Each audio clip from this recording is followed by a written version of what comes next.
Hi everybody, I'm Klas Tikkanen. I'm the Chief Operating Officer of Nordic Capital. Welcome to our panel on how CFOs and COOs have effectively supported portfolio companies through the pandemic crisis, and to what extent that has changed the relationship between us on the fund side and the portfolio companies. I'm joined today by three panelists who will help us to probe deeper into the subject. And I'll ask each of the panelists first to give a very brief introduction of yourself. And I'll start with Paulina Pietkewicz.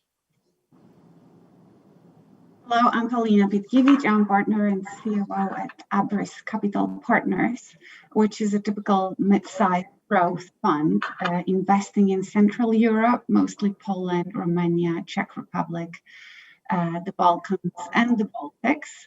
My role is pretty much anything other than deal making, although transaction execution is also part of it. So tax structuring, setting up all structures, settlement. Finance is a different role in our fund. Okay, thank you, Paulina. Can I ask you, Stephen, to introduce yourself? Yeah, thanks, Klas. So I'm Stephen Dunne. I work for Frog Capital. I'm a senior partner there.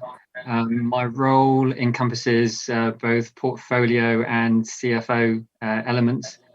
My background has been a portfolio director at Living Bridge, and I've been a CFO in portfolio companies as well. And last but not least, you, Diana. Yeah, so I'm Diana Meyel. I'm a managing partner at Cipio Partners. We are a minority buyout growth capital firm based in Germany, but invest on a pan-European basis in technology companies.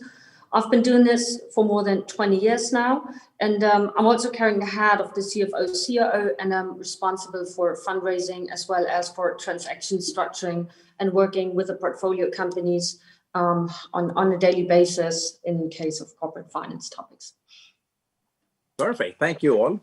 Okay, so we'll now dive into the main topic of today, and I'll ask each of you to in that order, talk a bit more about the topic. So again, it is how have you and your firms and you as individuals supported your portfolio companies through the pandemic crisis? And to what extent, if any, has the crisis and this type of work changed your relationship with the portfolio companies? And perhaps we can start with you, Paulina. Sure. So for us, when the crisis started, it was a bit shocking in the beginning, but we quickly reorganized our steps via teams mostly. And the fund has become very quickly one team, the investment team and all the back office finance operations people. We all jumped on board to help our companies. We introduced Bain suggested this type to us of situation reporting. So we had a precise situation report, which we were doing weekly, in weekly calls with the whole team. And through this, we got closer to our portfolio companies. Abris has very diversified companies. So from production to financial service, packaging, or the stellar performance of the crisis, we also large toilet paper production factory in this region. We very quickly discovered that our companies have very different problems. So deal teams together with us, we had to tackle many of them. Cash flow is one, but some of them did not have cash flow like this toilet paper one. They didn't have enough workforce because they had suddenly made their budget in May 2020 and their production capacities were running at full speed. So then we grouped companies in those required, for example, state support. And at our value enhancement team that works within the back office, created a separate stream. And we're spotting synergies between companies and we're suggesting them which programs they could use. Then we had companies which we needed to send equity cash, but in the end we didn't, so it was fine, but we very closely managed their cash flows. And then we had this performance that are dealt with others. But we pretty much weekly centralized joint meetings and then had separate meetings with companies, CFOs, COOs. Okay, thank you, Paulina. Stephen, any overall comments on this before we dive into the specific topics on how you have supported the portfolio companies? I guess it's quite a different situation from Paulina in that our portfolio is quite homogenous. They're all software scale-up businesses across Europe. And we've been working as a late-stage growth investor to build up the finance functions over time. So in many ways, we've been preparing for a recession anyway. And I think the COVID crisis has just accelerated a lot of those issues that the companies knew they were going to deal with. So a lot of it's been about expectation management and benchmarking and making sure people were as well supported as they could be, but probably not such a fundamental change in approach maybe other people have seen, because that was part of our methodology to start with. And Diana, any overall comments before we dive in on how you have supported? Yeah. I think, and that is something that we have observed in our portfolio. Crisis or recessions like this are always a good time to eliminate inefficiencies in any portfolio company's operations. So if cash becomes a scarce resource, and during COVID, what we experienced with our portfolio companies, that in some cases growth was not possible as they had originally planned for. The majority of our portfolio companies are not yet profitable. So there are two ways to deal with this: either provide more financing or cut cost or look to eliminate inefficiencies. And actually, we've done a combination of both measures.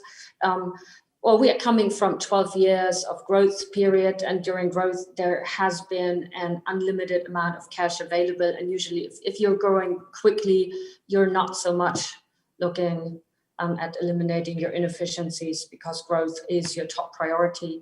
And here I can mirror a little bit what Stephen said. Now is a good time to professionalize the organization and to really streamline operations and make things more scalable going forward. Yeah, we'll get back to that. I think that is a theme that I noted when I pre-discussed with all of you.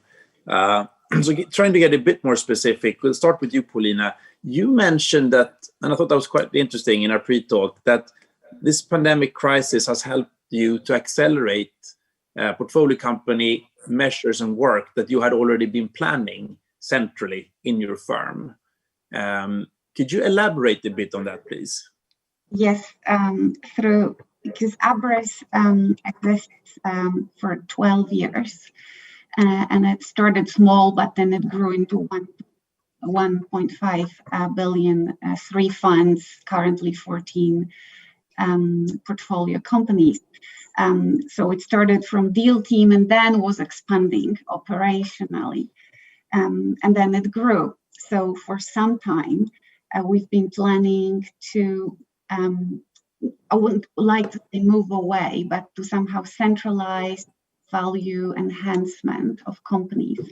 And we were thinking of creating value enhancement team that would just go across the board, have different experts that could spot these between companies, because they are so different. You really have to deep dive to see synergies. And this crisis has very much accelerated that. So we now do have this team. It's called VET. It has one digitalization expert, one internal auditor, and one, I would say, corporate governance ESG director. And this crisis helped them to dive in there very deep and very quickly, establish relations with companies' managements, also with deal leaders, and to build trust very quickly. And you were planning this for a while, you said. You also mentioned that there were some inhibitors or some things that didn't, help this, that wasn't helpful in making this happen. Was that more on the investment team side, or was it more on the portfolio companies being reluctant to receive support? Both? Well, I would say both, and then it's down to personality. Because different deal leaders, different CEOs have different approach to external help coming from the majority shareholder. So I would say it would be more psychological, and it would vary from company to company. But because of this crisis, because it was really all hands on board, very atypical for everybody. Nobody has gone through a similar crisis. You can have liquidity crisis, you can have sales decline, but everything at once, and especially for those companies who had, for example, there is one company that sales from one day to another just dropped to zero, literally zero for the whole quarter, because it's aesthetic medicine. So these situations were very tough for these CEOs. And with some, it was easier, with some, it was tougher. But in the end, we managed to have a good relationship with all of them. So essentially, the barriers or the kind of inertia in getting this VAT concept off the ground dissipated pretty quickly when it was all hands on deck in a crisis. Exactly. And I also think people become more open when they are against the wall and under stress. A drowning person won't say no to the rope, I guess. So that's yes. to put it a bit drastically. I think that is a theme I've heard from other colleagues in our industry as well. Stephen, I think by sheer contrast, you, on the other hand, had been for quite some time in Frog Capital positioning your portfolio, and as you said, it's a homogeneous portfolio for an impending recession, and that resonates with me as well. We've been working at Nordic Capital the last 4 or 5 years with kind of repositioning the portfolio ahead of a downturn. But through that work, though, you, with your portfolio company CFO background, have had a big role in preparing the companies. Could you elaborate a bit on what you did prior to this crisis and how that has helped you navigate through it? Yes, it's a big part of our methodology that we have multiple points of contact with our portfolio companies. And one of the key ones is me having a direct relationship with the CFO. And as you say, like yourself, having some experience from as on the other side of the fence, that gives you some credibility when you're talking to them about how they might improve in their role, how they might be more influential, how they personally might develop. And I think there's also a role in selling to the rest of the team what they get from building up a better finance function, how well that will basically prepare them and insulate them from the worst of these sort of impacts. As you say, we were thinking about recession rather than a pandemic, but a lot of the impact is the same in terms of the company and knowing what its options are and being able to move very swiftly from a plan A to a plan B to a plan C, and particularly when you're going from a growth company to maybe slowing growth and having to look, as Diana said, more at cost efficiencies that haven't been top of priority. So one of the things that I've always done is being encouraging those CFOs to look at their own role and how they can be the center of information in their businesses and really drive better insight and better decision making at the board level. As with Paulina's experience, I think when something like this happens, suddenly the influence of the finance function, the finance departments, becomes that much greater. And it's about how they take advantage of that. So a lot of my conversations have been about giving them more confidence to be more robust in terms of what they're putting forward, being a sounding board so that they can feel like they've had a chance to thrash out their thoughts before they go to the board and present something, and so they can feel more confident about it, because particularly at the VC level, the head of finance, the CFO, might be the only qualified accountant there. That can also be quite a lonely place as well, unless you have someone else who thinks in a similar way to talk to and to really refine your proposition and make it something which is appealing to more commercial minds of business as well. So it's not a defensive thing. It's about positioning the business for future opportunity, creating headroom so you can go for the more important things, but you can survive on your means when those means are being cut. The portfolio company CFOs certainly come to the front of the train in the crisis. I mean, we've noted that in our own portfolio. What about your relationship with the CFOs? Was that very close prior and this has been no difference, or has this in any way changed the nature of your relationship? Yeah, I mean, there's a range, obviously, depending on the seniority and the nature of the individual. So there's some CFOs who ring me weekly. There's others who, have a quarterly call with, and they're happy to take it, but they probably previously weren't that proactive about the relationship.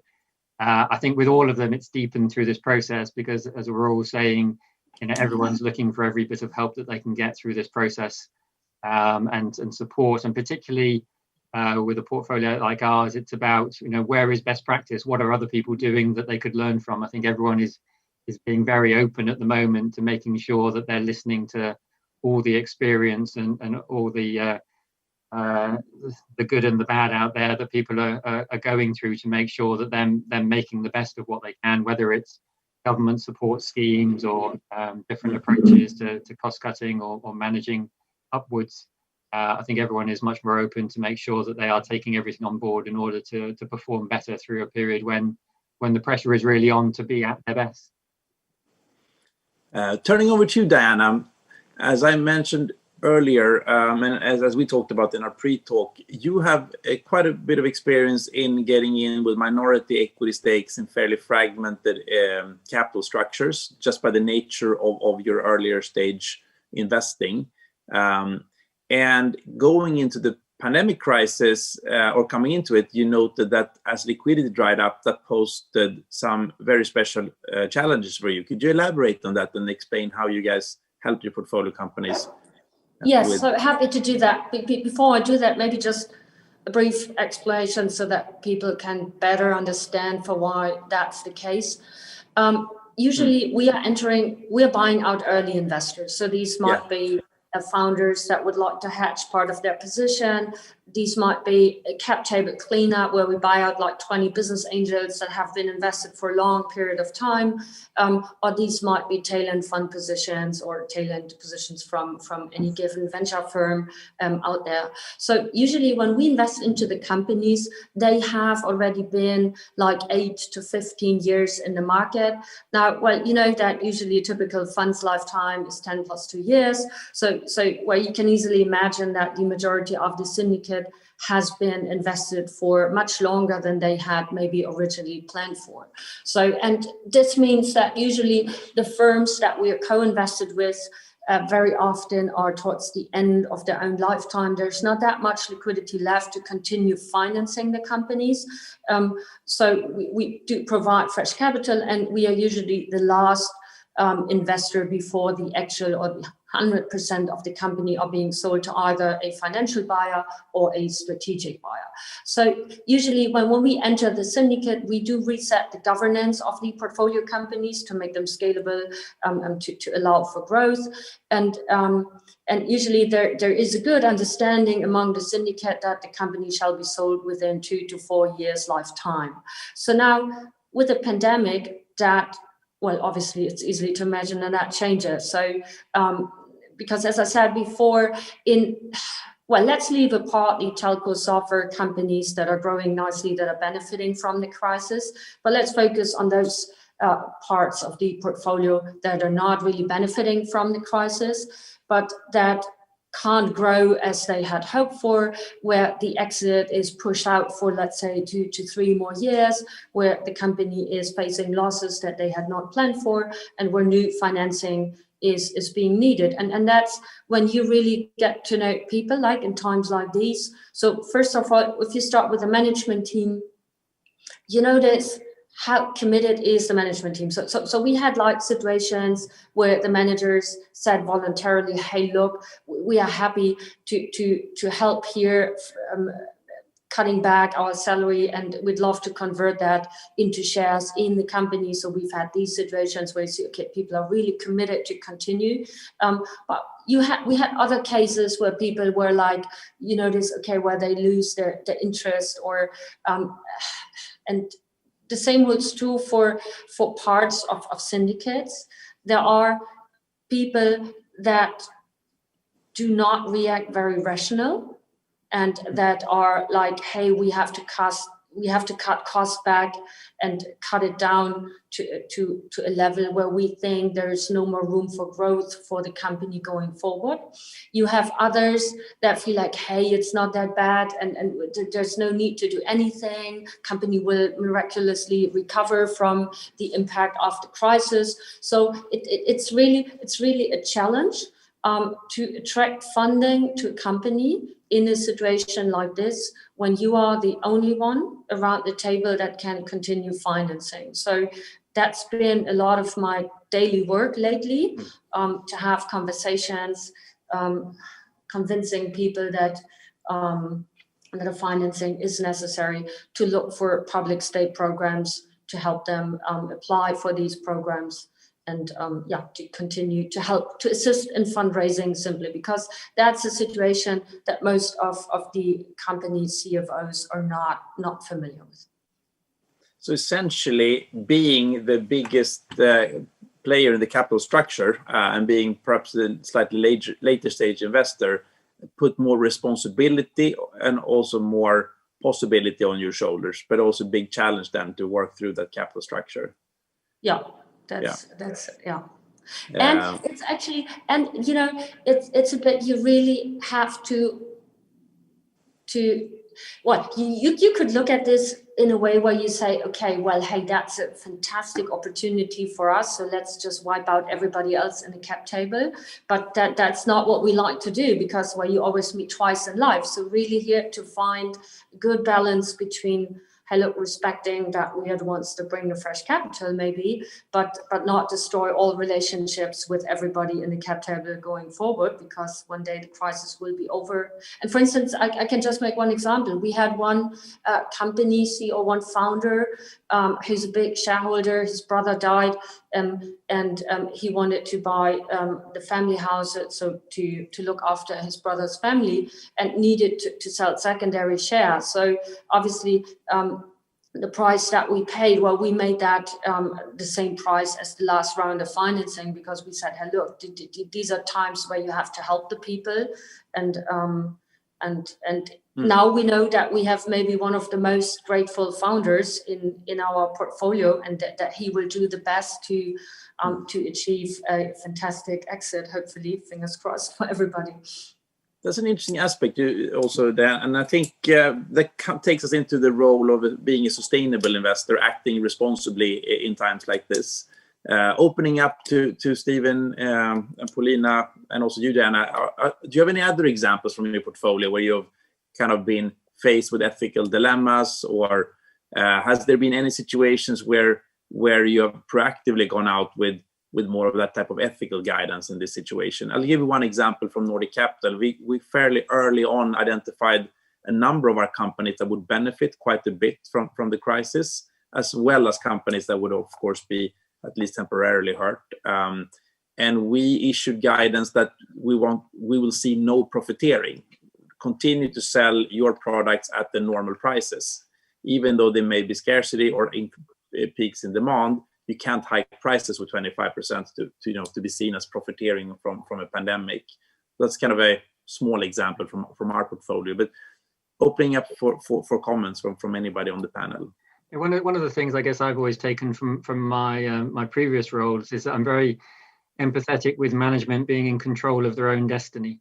So we've always talked about this sort of route to profitability and knowing what your plan B and your plan C is, so that when you're talking to fundraising, even if it's us, that it's not your only option, that you're always looking at other options. We've just had a situation where we've actually put a chairman into a portfolio company and then encouraged him with the management to go and look at other funding options besides the terms that we were prepared to put on the table, because we didn't want to be in that situation where we're the only option, and the management could say in any way that we were trying to profit from the crisis. We want to say, well, we think it's a fair commercial terms, but you need to go and check the market that that's true, and then come back to us, and we'll have a proper discussion from a reasonable basis of people trying to come to a sensible, aligned view on the future of the company, as opposed to one trying to get an investment away at a cheap deal, which might be their perception of how it's panning out. So quite similar to the type of deliberations that Diana and her firm had to do. Yeah. I think that we've learned now through this panel a number of things, like getting closer to the portfolio companies through the crisis, coordinating government support, kind of hot desk or help desk type of work, coaching CFOs to step up and take a bigger role in their companies to guide them through the crisis. We talked about funding and liquidity, and all of this in the under the veil of just deepening the relationship. I think all of these things are probably not surprising to any of us. I mean, we've seen this in prior crises. I mean, some of us have been around longer than others. I'm not going to point to myself, but so we've seen stuff before. And I think some of these things are probably obvious even from the title of this panel.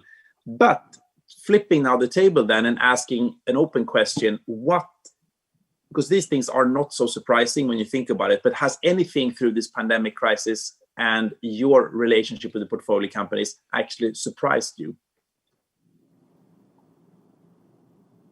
I think a lot of it is just about learning, because a lot of our CFOs won't have been through the previous crises like you and I have. So I think it is about just seeing how open they are to learn, particularly the ones who've maybe given the impression that they think they know everything themselves.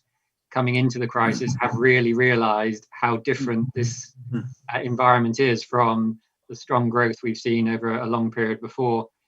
So I think it's been pleasing to see how everybody's opened up, even if previously they thought that maybe they were knew all the answers and didn't need too much support. Everyone's been open to benefit from experience of people who've been through it before. One very positive surprise that I had experienced. We have one company in the portfolio that is impacted quite heavily by Corona. It's and the management team here is not being paid outrageous salaries. So they are really working towards they can make up the daily life, but it's not really what you would usually expect to receive as a salary. So and they came back and said, hey, look, it's a difficult situation for the firm. We are so thankful that you continue financing and would like to contribute as well. So they really wanted like 1/3 of their salary to be cut back. We said, hey, look, you have to receive market salaries. And they said like, no, we don't feel good to stand here in front of our staff without contributing anything. And if there's anything you would like to give us back, you give us more stock options. And so I think we found at the end a generous agreement that if things turn out well, they will not regret having made this. But it's really like to see how to really experience positive commitment from management teams. That is something that definitely positively surprised me. What surprised me also positively, that we had actually to test BCMs, disaster recoveries, of all our firms, including ourselves, at the very same time. And actually all these tests were positive. And we even improved these BCMs. Everybody went online, everybody adapted themselves. Home office, we have one financial services company that employs 1,000 people. Basically 95% went home office, and it all has worked. We were of course checking and testing, but simply everything has passed the exam. So that's a very positive surprise. I would never have dreamt of such a rapid simultaneous test. But it happened and it has worked.